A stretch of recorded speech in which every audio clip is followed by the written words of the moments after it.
Welcome to technology with Faisal. Virtual network அப்படிங்கிறத இன்றைக்கி பார்க்க போகிறோம். விநெட் அப்படின்னு ஷார்ட்டாக சொல்லுவாங்க.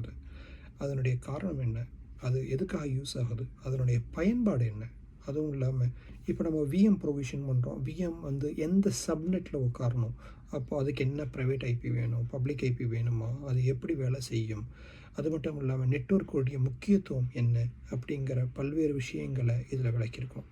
அப்போது அந்த விநெட் அப்படின்னு க்ரியேட் பண்ணும்போது அதுக்கு அட்ரஸ் ஸ்பேஸ் தேவைப்படும், அதுக்கு சைடர் ரேஞ்ச் என்ன தேவைப்படுது, அப்போ சப்நெட்டுக்கு சைடர் ரேஞ்ச் என்ன, அதை எப்படிலாம் பிரிக்கலாம், அப்போ அதுக்கான காரணங்கள் என்ன அப்படிங்கிறதையும் இந்த வீடியோவில் தெளிவாக விளக்கியிருக்கோம்.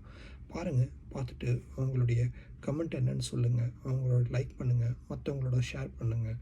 தேங்க்யூ.